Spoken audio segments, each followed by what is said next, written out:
Hi കൂട്ടുകാരെ, നമ്മൾ 19-ാം തീയതി വരെയുള്ള ചാർട്ടായിരുന്നു പറഞ്ഞുകൊണ്ടിരുന്നത്. 20-ാം തീയതിയും 21-ാം തീയതിയും ചാർട്ടുകളെക്കുറിച്ചാണ് നമ്മൾ ഇന്ന് സംസാരിക്കുന്നത്. 20-ാം തീയതി നമ്മൾ പറഞ്ഞിരുന്നു, അതിനു മുമ്പുള്ള ദിവസങ്ങളിലൊക്കെ മുകളിലേക്കുള്ളൊരു ചാർട്ടിംഗ് ട്രെൻഡ് കാണിച്ചിരുന്നു. എന്നാൽ 19-ാം തീയതി വന്നപ്പോഴത്തേക്കും ചാർട്ട് കുറച്ച് താഴേക്ക് വന്നു. എന്നിട്ട് അവസാനത്തെ ക്യാൻഡിലുകൾ എന്ത് ചെയ്തു? മുകളിലേക്ക് കയറാനുള്ള ഒരു ടെൻഡൻസി കാണിച്ചു. അപ്പോൾ അത് ഒന്ന് ചെറുതായിട്ട് കയറാനുള്ള ഒരു ചാൻസ് ഉണ്ടാകും എന്ന് കരുതുന്നു, അല്ലേ? അങ്ങനെയായിരുന്നു നമ്മളന്ന് പറഞ്ഞു വെച്ചത്. അപ്പോൾ തിരിച്ച് അഥവാ കയറുവാണെങ്കിൽ ഈ ഒരു റേഞ്ച് നമ്മൾ പ്രതീക്ഷിക്കുന്ന ആ ഒരു റേഞ്ചുണ്ട്. അതേപോലെ അതിന് തൊട്ട് താഴെയായിട്ടുള്ള ഒരു റേഞ്ചുണ്ട്. പിന്നെ ദാണ്ട് ഈ ഭാഗങ്ങൾ കുറച്ചൊക്കെ ഉണ്ട്. അപ്പോൾ അതൊക്കെ കൺസിഡർ ചെയ്ത് വെച്ച് കഴിഞ്ഞാൽ നമുക്ക് മനസ്സിലാകുന്നു 20-ാം തീയതി ഫസ്റ്റ് ക്യാൻഡിൽ ഇതാണ്, അല്ലേ? ആ റെഡ് ക്യാൻഡിലാണ് ഫസ്റ്റ് ക്യാൻഡിൽ. അവിടെ നിന്ന് ഇത് മുകളിലേക്ക് കയറാൻ തുടങ്ങുന്നു. കയറി ഏകദേശം ഈ പോയിന്റിലെത്തുന്നു. അതായത് നമ്മൾ നോക്കിയാലും മനസ്സിലാകുന്നുണ്ട്, ഇവിടുത്തെ കുറച്ച് റെസിസ്റ്റൻസ് ഏരിയ പോലെ ആക്ട് ചെയ്ത ഈ ഭാഗത്തേക്കാണത് വന്നേക്കുന്നത്, ശരിയല്ലേ? അങ്ങനെ വന്നിട്ട് നേരെ തിരിച്ച്, അപ്പോൾ അത്രയും ലെങ്ത് ഒന്ന് നമ്മൾ കാൽക്കുലേറ്റ് ചെയ്ത് നോക്കുക. ഇതിൻ്റെ നേരെ പകുതിയിലേക്ക് ഇതൊന്ന് താഴ്ന്ന് വരേണ്ടതാണ്. എന്നാൽ സംഭവിച്ചത് നേരെ അത് ഇടിഞ്ഞിടിഞ്ഞിടിഞ്ഞിടിഞ്ഞ് വീണ്ടും അതേ റേഞ്ചിലേക്ക് തിരിച്ചെത്തിയിരിക്കുകയാണ്. അപ്പോൾ ഒറ്റ ഇടിവാണ് ഇവിടെ നടന്നത്. മറ്റേടത്ത് ഒന്ന് കയറി വീണ്ടും ഇറങ്ങി, വീണ്ടും കയറി വീണ്ടും ഇറങ്ങി, വീണ്ടും കയറി, ആ ഒരു രീതിയിലായിരുന്നു പോയിക്കൊണ്ടിരുന്നത്. എന്നാൽ ഇവിടെ വന്നപ്പോൾ ഇത് ഒറ്റ ഇടിവായിട്ടാണ് ഇവിടെ സംഭവിച്ചേക്കുന്നത്. അപ്പോൾ നമ്മൾ കുറേയും കൂടെ ആക്യുറേറ്റായിട്ട് എടുക്കാൻ പറ്റുന്ന കാര്യം, നമ്മുടെ ട്രിക്ക് വെച്ചിട്ട് എടുക്കാൻ പറ്റുന്ന കാര്യം, ഇങ്ങനെ ഒറ്റ ഇടിവ് വരുന്ന സമയങ്ങളിൽ കണ്ടോ, ഇവിടെ സെല്ലിങ് മാത്രമാണ് നടന്നിട്ടുള്ളത്, അല്ലേ? ഇങ്ങനെയുള്ള സമയത്ത് നമ്മൾ ഈ പറഞ്ഞ പോലെ കുറച്ചും കൂടെ ആക്യുറേറ്റ് ആയിട്ടുള്ള ഇതിൻ്റെ ഈ ലെങ്തിൽ ഇതിൻ്റെ നേരെ പകുതി കണക്കാക്കി ഇതിലേക്ക് എത്തും എന്നുള്ള രീതിയിൽ നമുക്ക് നോക്കാം. അപ്പോൾ ഇങ്ങനെ പകുതി കണക്കാക്കുമ്പോൾ പുറകിലേക്ക് നോക്കിയാൽ ദാണ്ട് ഈ ഒരു റേഞ്ചൊക്കെ എന്താണ്, ഒരു റെസിസ്റ്റൻസ് ആയിട്ടൊക്കെ മുകളിലേക്ക് കയറി വരുമ്പോൾ അത് റെസിസ്റ്റൻസ് ആയിട്ടൊക്കെ ആക്ട് ചെയ്യാം എന്നുള്ള കാര്യമൊക്കെ ഒന്ന് നോക്കി വെക്കുക. അപ്പോൾ എന്തുമായാലും ഇത് നല്ലൊരു കയറ്റം ആയതുകൊണ്ട് തന്നെ കയറി പകുതിയും കഴിഞ്ഞ് മുകളിലേക്ക് കയറി വന്നിട്ടുണ്ടായിരുന്നു. അതിനുശേഷം വീണ്ടും അത്, അപ്പോൾ നമ്മൾ നോക്കുക, നല്ല കയറ്റമായതുകൊണ്ട്, നല്ല ഇറക്കം പോലെ കയറ്റം മാത്രമാണ് അവിടെ നടന്നതെങ്കിൽ ഉറപ്പായിട്ടും അവിടെ എന്ത് ചെയ്യും? ഒരു ഇറക്കം നടക്കും, അല്ലേ? അതിൻ്റെ പകുതിയിലേക്ക് ഒരു ഇറക്കം നടക്കാൻ ചാൻസ് ഉണ്ട്. അപ്പോൾ അതിന് മുമ്പായിട്ട് ഇറങ്ങുമ്പോൾ ദാണ്ട് ഈ ഏരിയ ഒന്ന് പരിഗണിച്ച് വെക്കുന്നത് നല്ലതാണ്, ഈ ഏരിയയും പരിഗണിക്കുന്നത് നല്ലതാണ്. അങ്ങനെ ഇത് താഴ്ന്ന് ഏകദേശം പകുതിയോടടുത്ത് എത്തി. പിന്നെ അത് കൺസോളിഡേറ്റ് ചെയ്യാൻ തുടങ്ങി, അല്ലേ? ആ റേഞ്ചിലേക്ക് എത്തിയിട്ട് അവസാനത്തെ ക്യാൻഡിലുകൾ എന്ത് ചെയ്യാൻ തുടങ്ങി? നല്ല രീതിയിൽ മുകളിലേക്ക് കയറാൻ തുടങ്ങുന്നതായിട്ടാണ് കാണിക്കുന്നത്.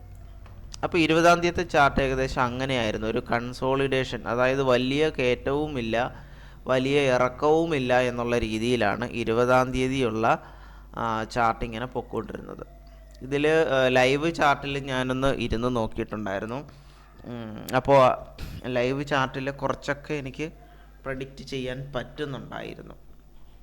ഓക്കെ, അതിൻ്റെ ഒരു വീഡിയോ കഴിഞ്ഞ ദിവസം ഞാൻ ഇട്ടിട്ടുണ്ട്, ടാറ്റ മോട്ടോഴ്സിൻ്റെത്. ഓക്കെ, അപ്പോൾ ടാറ്റ മോട്ടോഴ്സിൽ തിരിച്ച് ഇത്ര പോയിൻ്റ് കയറും എന്ന് എൻ്റെ ഒരു ഊഹം ഉണ്ടായിരുന്നു. അപ്പോൾ അത് വെച്ച് നോക്കുമ്പോൾ ഏകദേശം ആ പോയിന്റിലേക്ക് തിരിച്ച് കയറിയതായിട്ട് കാണാൻ പറ്റും. അത് നമുക്ക് അടുത്ത ചാർട്ടിൽ നോക്കാം. എന്തായാലും ഇതിൽ 20-ാം തീയതി നടന്ന ഈ ചാർട്ടിൽ, ഞാൻ ലൈവ് ചാർട്ടിൽ എനിക്ക് എന്താണ്ട് ഏകദേശം ഞാൻ 20.56, ഓക്കെ, ഇതാണ് ലൈവ് ചാർട്ട്. 20.56-ൽ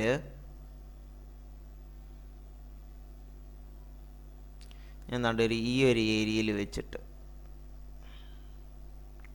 ഓക്കെ, ഇവിടുന്ന് ഞാനൊരു ട്രേഡൊക്കെ എടുക്കാൻ ശ്രമിച്ചു. ഞാൻ 5.6 എടുത്തിട്ട് ഞാനത് 5.3 ആയപ്പോഴത്തേക്കും അത് സെല്ല് ചെയ്യുന്ന രീതിയിൽ പ്ലാൻ ചെയ്താണ് അത് ചെയ്തത്. അതുകൊണ്ട് തന്നെ അത് നല്ലൊരു അതാണ്ട് ഈ ഏരിയ വന്നു. ഓക്കെ, ഈ ഒരു നല്ല കയറ്റം കണ്ടുകൊണ്ടാണ് ഞാൻ അതൊന്ന് അപ്ലൈ ചെയ്ത് നോക്കിയത്. അതെ, ഞാൻ പെട്ടെന്ന് മറന്നുപോയി. ഇന്ന് ഞാൻ റെക്കോർഡ് ചെയ്യുമ്പോൾ 22-ാം തീയതിയാണ്. അപ്പോൾ 20-ാം തീയതി കാര്യമാണ് ഞാൻ പറഞ്ഞത്. അതായത് ഇങ്ങനെ ഇത്രയും നല്ലൊരു കയറ്റം വന്നു കഴിഞ്ഞാൽ എന്തായാലും ഒരു ഇറക്കം വരും എന്ന് നമുക്ക് അറിയാമല്ലോ. അപ്പോൾ അതൊന്ന് പരീക്ഷിക്കാൻ വേണ്ടിയിട്ടാണ് ഞാൻ അങ്ങനെ ഒന്ന് ചെയ്തു നോക്കി. ഇത്രയും നല്ലൊരു കയറ്റത്തിൽ ഞാൻ എന്ത് ചെയ്തു, ഇതിൻ്റെ നേരെ പകുതി. അപ്പോൾ ഇത്രയും നല്ല കയറ്റം എന്ന് പറയുമ്പോൾ ഈ റേഞ്ച് എന്ന് പറയുമ്പോൾ 24.57 ഞാനൊരു 5.6 ഇട്ടു. 5.6 ഇട്ടിട്ട് ഞാൻ വിൽക്കാൻ ശ്രമിച്ചത് ഏകദേശം 5.3. 5.3 എടുക്കാനുള്ള ഒരു റീസൺ എന്ന് പറഞ്ഞാൽ ഈ ഏരിയ ഒക്കെ ഒരു സപ്പോർട്ടായിട്ട് ഞാനിങ്ങനെ കണ്ടായിരുന്നു. അപ്പോൾ അതുകൊണ്ട് ഞാൻ എന്ത് ചെയ്തു, ആ ഒരു 5.3 തന്നെ ഇടാൻ ശ്രമിച്ചു. അങ്ങനെ എന്ത് സംഭവിച്ചു, അവിടേക്ക് വന്ന് അത് ടച്ച് ചെയ്യുകയുണ്ടായി. ആ ചാർട്ട് നോക്കിയാലും കാണാൻ പറ്റും. എങ്കിൽ 5.3 അത് ഓട്ടോമാറ്റിക് സെല്ലായി പോയി. പിന്നെ അപ്പോൾ സെല്ല് ചെയ്തു ബൈ. ആ ഒരു രീതിയാണ് ഞാൻ അവിടെ അപ്ലൈ ചെയ്തത്. ഓക്കെ, എന്തായാലും കൂട്ടുകാർക്ക് ഞാൻ അത്തരം കാര്യങ്ങളെക്കുറിച്ച് കൂടുതൽ ഇപ്പോൾ പറയാൻ ശ്രമിക്കുന്നില്ല. ചാർട്ട് അങ്ങനെ വരാറുണ്ട്, ലൈവ് ചാർട്ടിലും അങ്ങനെ വരാറുണ്ട് എന്നുള്ള കാര്യം മാത്രം ഞാൻ പറഞ്ഞു നിർത്തുന്നു. അപ്പോൾ അങ്ങനത്തെ, അതായത് ഞാൻ ഉദ്ദേശിക്കുന്നത് സെല്ലാണെങ്കിൽ അത്തരം നല്ല ക്യാൻഡിലുകളെല്ലാം ഒരുമാതിരി മാക്സിമം ക്യാൻഡിൽസും സെല്ല് തന്നെയുള്ള ആ ഒരു ഭാഗങ്ങൾ കൂടുതൽ കണക്കാക്കുക. അതേപോലെ ബയേഴ്സ് കൂടുമ്പോൾ, അതായത് ചാർട്ട് മുകളിലേക്കുള്ള ട്രെൻഡ്, അപ്പോൾ എല്ലാ ക്യാൻഡിൽസും മുകളിലേക്കുള്ള ട്രെൻഡാണ് കാണിക്കുന്നതെങ്കിൽ നമുക്ക് അതൊക്കെ നല്ലൊരു ഓപ്പർച്യൂണിറ്റിയാണ്. നമുക്ക് നമ്മുടെ ആ ട്രിക്ക് അപ്ലൈ ചെയ്യാനുള്ള ഒരു ഓപ്പർച്യൂണിറ്റിയാണ്. ഓക്കെ, മൊത്തത്തിൽ നോക്കുകയാണെങ്കിൽ 20-ാം തീയതി മൊത്തം എന്തായിരുന്നു, ഒരു കൺസോളിഡേഷൻ രീതിയായിരുന്നു. അതുകൊണ്ട് തന്നെ നമുക്ക് 21-ാം തീയതിയും ആ ഒരു രീതി തന്നെ പ്രതീക്ഷിക്കുന്നു. കാരണം ആ ഒരെണ്ണം ബ്രേക്ക് ചെയ്യണം. കൺസോളിഡേഷൻ നടന്ന് നമ്മളെപ്പോഴും പറയാറുള്ളതാണ്, ഇങ്ങനെ മുകളിലേക്ക് താഴേക്ക് വീണ്ടും മുകളിലേക്ക് താഴേക്ക് ഇങ്ങനെ പോയിക്കൊണ്ടിരിക്കുകയാണെങ്കിൽ ആ ഒരു റേഞ്ചിൽ തന്നെ നിന്നാണ് പോകുന്നതെങ്കിൽ അതെപ്പോഴെങ്കിലും ഒന്ന് ബ്രേക്ക് ചെയ്താലേ പിന്നെ നമുക്ക് എന്ത് ചെയ്യാൻ പറ്റത്തുള്ളൂ, പറയാനൊക്കത്തുള്ളൂ. അപ്പോൾ ഇവിടെയും നടന്നത് ആ ഒരു കൺസോളിഡേഷൻ രീതിയാണ്.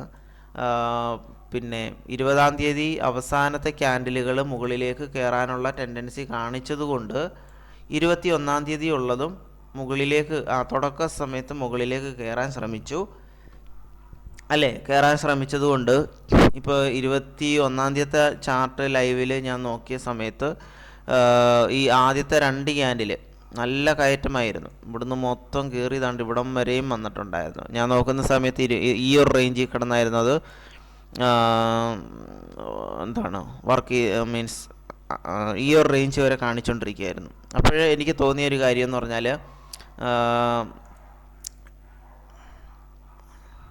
ഇവിടെ മുതൽ ഈ ഒരു ലെങ്തിൻ്റെ നേരെ പകുതിയിലേക്ക് ഇത് വരും എന്നുള്ളൊരു ടെൻഡൻസി ആയിരുന്നു അന്നേരം ഞാൻ കണ്ടുകൊണ്ടിരുന്നത്. പിന്നീട് അത് എനിക്ക് സമയമില്ലാഞ്ഞുകൊണ്ട് ഞാൻ ഫോളോ ചെയ്യാൻ പറ്റിയില്ല. ഇപ്പോൾ നമുക്കത് ചാർട്ട് മീൻസ് ഉണ്ടായി കഴിഞ്ഞതിന് ശേഷം നമുക്ക് പറയാൻ പറ്റും, ഇവിടം തൊട്ട് ഇവിടം വരെയുള്ള ഒരു രീതി എടുത്താൽ, ഈ ഒരു ലെങ്ത് എടുത്താൽ നേരെ അതിൻ്റെ പകുതിയിലേക്ക് ഈ ചാർട്ട് വരാനുള്ള ഒരു ചാൻസ്. കാരണം ഈ 2 ചാർട്ടും നല്ല നീളത്തിലാണ് അല്ലേ, നല്ല ലെങ്തോടു കൂടിയാണ് മുകളിലേക്ക് കയറിയേക്കുന്നത്. അപ്പോൾ അതുകൊണ്ട് നമുക്ക് പറയാൻ അത് നല്ലൊരു കയറ്റമാണ്. എപ്പോഴും നമ്മൾ നോക്കേണ്ടത് ഇപ്പോൾ ഒരു എന്താണ് 20, അതായത് ഇതിൻ്റെയൊക്കെ ഒരു 10% എന്ന രീതിയിൽ കണക്കാക്കി നോക്കിയാൽ മതി. ഒരു 2 പോയിൻറ്റ് 10-24 10% എന്നൊക്കെ പറഞ്ഞാൽ ഏകദേശം 2.4 ഒരു 2% മുകളിലേക്ക് 2 പോയിൻറ്റ് മുകളിലേക്കൊക്കെ കയറുന്ന രീതിയിൽ നോക്കിയാൽ മതി. അപ്പോൾ 24 26 കൂട്ടി നോക്കുക. ഓക്കെ, അപ്പോൾ ഇവിടെ 0.2 എന്ന രീതിയിൽ എടുത്തു കഴിഞ്ഞാൽ തന്നെ 49, അതിൽ കൂടുതലൊക്കെ കയറിയിട്ടുണ്ട്. ഓക്കെ, അങ്ങനെ നോക്കുവാണെങ്കിൽ തന്നെ അതിൽ കൂടുതലാണിത് കയറിപ്പോയി, 10% കൂടുതലാണിത് കയറിയേക്കുന്നത്. അപ്പോൾ ഉറപ്പായിട്ടും അതെന്ത് ചെയ്യാൻ ചാൻസ് ഉണ്ട്, ഒന്ന് പുറകിലേക്ക് വരാനുള്ള ഒരു ചാൻസ് കൂടി ഉണ്ട്. ശരിയല്ലേ? നമ്മൾ പറഞ്ഞിട്ടുണ്ട് എന്താണ്, ഗ്രീൻ ക്യാൻഡിൽ മാത്രമാണ് കുറേ അധികം മുകളിലേക്ക് പോയേക്കുന്ന ഒരു രീതി കാണിച്ചാൽ പിന്നെ അത് താഴേക്ക് വരാനുള്ള ടെൻഡൻസി കൂടുതലാണ്. ഓക്കെ, അതേപോലെ തൊട്ടടുത്ത ക്യാൻഡിൽസ് നോക്കി, അതെല്ലാം റെഡാണ് അല്ലേ? തൊട്ടടുത്ത 3 ക്യാൻഡിൽസും എന്താണ്? റെഡാണ്. അങ്ങനെയാണെങ്കിൽ നമുക്ക് ഉറപ്പിക്കാമല്ലോ, നേരെ അതിൻ്റെ പകുതിയിലേക്ക് എന്ത് ചെയ്യും? ഈ ചാർട്ട് കയറി വരികയും ചെയ്തിട്ടുണ്ട്. വീണ്ടും നോക്കിക്കഴിഞ്ഞാൽ വീണ്ടും അതേ സെയിം സാധനം തന്നെയാണ്. ഗ്രീൻ ക്യാൻഡിലാണ്, പക്ഷെ അത്ര സ്ട്രെങ്ത് ആയിട്ടുള്ള ക്യാൻഡിൽസ് ഒന്നുമല്ല. കയറിയിട്ടുണ്ട്, ഇത്രയും റേഞ്ചിലാണ് കയറിയിരിക്കുന്നത്. ശരിയല്ലേ? ഈ ഒരു റേഞ്ചിലാണ് കയറിയിരിക്കുന്നത്. അപ്പോഴും നമുക്ക് പറയാം ഇതിൻ്റെ നേരെ പകുതിയിലേക്ക് ചിലപ്പം വന്നേക്കാം. അവിടെയും വന്നതായിട്ട് കാണിക്കുന്നുണ്ട്, കണ്ടോ? വീണ്ടും അത് വന്നിട്ട് ഇവിടെ എല്ലാം കൺസോളിഡേറ്റ് ചെയ്ത് പോവുകയാണ്. ഭയങ്കര കൺസോളിഡേഷൻ ആയിരുന്നു. എന്നിട്ട് എന്ത് ചെയ്തു? മുകളിലേക്ക് കയറാൻ ശ്രമിക്കുന്നു, വീണ്ടും നല്ല രീതിയിൽ താഴേക്ക് വീഴുന്നു. കണ്ടോ? ഈ ഒരു കൺസോളിഡേഷൻ റേഞ്ച് പൊട്ടിക്കുകയായിരുന്നു അവിടെ ചെയ്തത്. അതായത് 21-ാം തീയതിയുള്ള consolidation range, sideways range break ചെയ്തത് താഴേക്ക് പോവുകയായിരുന്നു ചെയ്തത്. കണ്ടോ? അപ്പം ഇത് ബ്രേക്ക് ചെയ്ത് കഴിഞ്ഞാൽ പെട്ടെന്നായിരിക്കും മുകളിലേക്കാണെങ്കിൽ പെട്ടെന്ന് മുകളിലേക്കൊരു കയറ്റമായിരിക്കാം, താഴേക്കാണെങ്കിൽ പെട്ടെന്ന് താഴേക്കൊരു ഇറക്കമായിരിക്കാം. ഓക്കെ, അപ്പോൾ ഞാൻ പിന്നീട് ലൈവ് ചാർട്ടിൽ കണ്ടതെന്ന് പറഞ്ഞാൽ ഇവിടം തൊട്ട് അത് താഴേക്ക് പോകുന്നത് കണ്ടു. ഈ ഒരു റേഞ്ച് വരെ ഞാൻ കണ്ടുള്ളൂ, ബാക്കി പിന്നെ കാണാൻ പറ്റിയില്ല. അപ്പോൾ ഇന്ന് നമ്മൾ നോക്കുമ്പോൾ എന്താ സംഭവിച്ചത്? ഇവിടെ വെച്ച് താഴേക്ക് പോകുന്നു അല്ലേ? താഴേക്ക് പോയി വീണ്ടും നല്ല രീതിയിൽ ഒന്ന് താഴേക്ക് പോയി. അപ്പോൾ ഈ റേഞ്ചിലുള്ള എല്ലാ ക്യാൻഡിൽസും റെഡ് ക്യാൻഡിലാണ്. ശരിയല്ലേ? അങ്ങനെയാണെങ്കിൽ നമ്മൾ നേരത്തെ പറഞ്ഞ പോലെ മീൻസ് അത്തരം ചാൻസൊക്കെയാണ് നമുക്ക് ഒന്നും കൂടി ഉറപ്പിക്കാൻ പറ്റുന്നത് അല്ലേ? ഈ ഇവിടം മുതൽ ഇവിടം വരെയുള്ള ഈ ലെങ്ത് അല്ലേ? ഈ ലെങ്തിൻ്റെ നേരെ പകുതി ആ ഒരു റേഞ്ചിലേക്ക് എന്ത് ചെയ്യാം? ചാർട്ട് തിരിച്ച് കയറി വരാം. അങ്ങനെയാണെങ്കിൽ ഇവിടെ എന്ത് സംഭവിച്ചു? അത് കയറി വന്നിട്ടുണ്ട് അല്ലേ? പുറകിലേക്ക് നമ്മൾ പറഞ്ഞിട്ടുണ്ട്, പുറകിലേക്കും കൂടെ നോക്കണം. അപ്പോൾ ഈ റേഞ്ചൊക്കെ എന്താണ്? തിരിച്ച് കയറി വരുമ്പോൾ അതൊരു റെസിസ്റ്റൻസ് ആയിട്ടൊക്കെ ആക്ട് ചെയ്യുന്ന ഒരു ഏരിയയാണ്. അപ്പോൾ ഇവിടെ വന്ന് തട്ടേണ്ടതായിരുന്നു, പക്ഷെ തട്ടി നിന്നില്ല, വീണ്ടും മുകളിലേക്ക് കയറുകയായിരുന്നു ചെയ്തത്. അപ്പോൾ അതൊരു നല്ലൊരു ഓപ്പർച്യൂണിറ്റി ആയിട്ട് നമുക്ക് നോക്കാൻ പറ്റുന്ന കാര്യങ്ങളാണ്. അപ്പോൾ ആ ട്രിക്ക് അവിടെ വർക്കായി. ഓക്കെ, അതേപോലെ 20-ാം തീയതി ഫസ്റ്റ് ക്യാൻഡിലിൻ്റെ ലോ ബ്രേക്ക് ചെയ്തിട്ടില്ല. 21-ാം തീയതിയും ഫസ്റ്റ് ക്യാൻഡിലിൻ്റെ ലോ ബ്രേക്ക് ചെയ്തിട്ടില്ല. കണ്ടോ? അപ്പോൾ അങ്ങനെ നോക്കുവാണെങ്കിൽ നമുക്ക് ആ ഒരു ട്രിക്ക് ഇവിടെ അപ്ലൈ ചെയ്യാനായിട്ട് പറ്റിയിട്ടില്ല. ഓക്കെ, എന്തായാലും അത് അങ്ങനെയാണ് പോയേക്കുന്നത്. ഇനി നമുക്ക് എന്താണ് 22-ാം തീയതി എന്ത് സംഭവിക്കും എന്ന് നോക്കിയാൽ, ഇവിടെ അവസാനത്തെ ക്യാൻഡിലുകൾ കയറുന്നത് കൊണ്ട് തന്നെ വീണ്ടും ഇവിടെ വന്ന് സൈഡ് വേസ് പോകാനുള്ള ചാൻസ് കൂടുതലാണ്. ഇതേപോലെ തന്നെ, അതായത് 20-ാം തീയതിയും 21-ാം തീയതിയും കാണിക്കുന്ന രീതിയിലുള്ള ഒരു സൈഡ് വേസ് മൂവ്മെൻറ്റ് വീണ്ടും ഇവിടെ നടന്നേക്കാം. അതേപോലെ ഇവിടെ ഒരു ബ്രേക്കൗട്ട് താഴോട്ട് വന്നേക്കുന്നത് കൊണ്ട് ഒന്ന് താഴേക്ക് പോകുന്ന ഒരു രീതിയും കൂടി ഞാനൊന്ന് പ്രതീക്ഷിക്കുകയാണ്. മുകളിലേക്ക് വലുതായിട്ട് കയറാനുള്ള ചാൻസ് കാണിക്കുന്നില്ല. കാരണം 21-ലും 20-ലും 21-ലും എന്താണ് സൈഡ് വേസ് മൂവ്മെൻ്റ് ആയതുകൊണ്ട് ഒത്തിരി മുകളിലേക്ക് പോകുമോ എന്നുള്ള കാര്യത്തിൽ എനിക്കൊരു സംശയമുണ്ട്. എന്നാൽ താഴേക്ക് കുറച്ചൊന്ന് അവർ ബ്രേക്ക് ചെയ്തേക്കുന്നതുകൊണ്ട് ഒരു സൈഡ് വേസ് മൂവ്മെൻറ്റും പിന്നെ കുറച്ച് താഴേക്ക് പോകും എന്നുള്ള രീതിയാണ് ഞാൻ മനസ്സിലാക്കുന്ന ഒരു കാര്യം. ഏതായാലും നോക്കാം, നമുക്ക് 22-ാം തീയതി എന്താണ് സംഭവിക്കുന്നതെന്ന് നോക്കാം. അതേപോലെ ഞാൻ വേറെ ഒരു കാര്യം കൂടി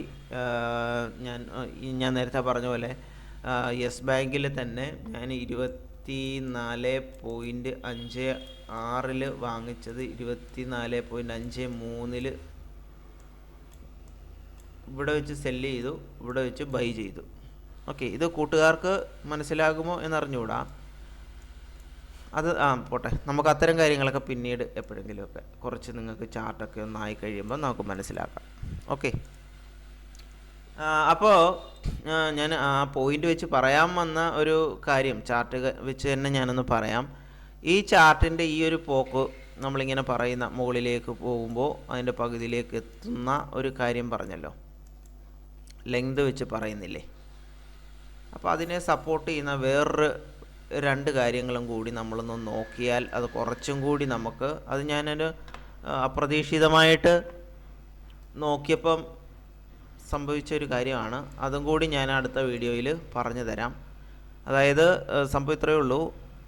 ഇപ്പോൾ ഇതെല്ലാം ഞാൻ പറഞ്ഞു അടുപ്പിച്ച് റെഡ് ക്യാൻഡിൽസ് ആണെങ്കിൽ അല്ലേ, അങ്ങനെയുള്ള അവസരങ്ങൾ കൂടുതൽ പ്രയോജനപ്പെടുത്താൻ പറഞ്ഞിട്ടുണ്ട്.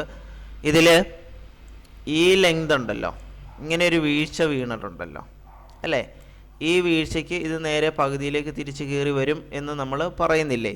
അപ്പോൾ ഇത് ഒന്നും കൂടി ഒന്ന് ഉറപ്പിക്കാൻ പറ്റുന്ന 2 ചാർട്ട് കൂടി നമ്മളൊന്ന് പരിഗണിക്കുന്നത് നല്ലതാണ്. ആ 2 ചാർട്ട് ഏതൊക്കെയാണെന്ന് നമുക്ക് വരും വീഡിയോകളിൽ പറയാം.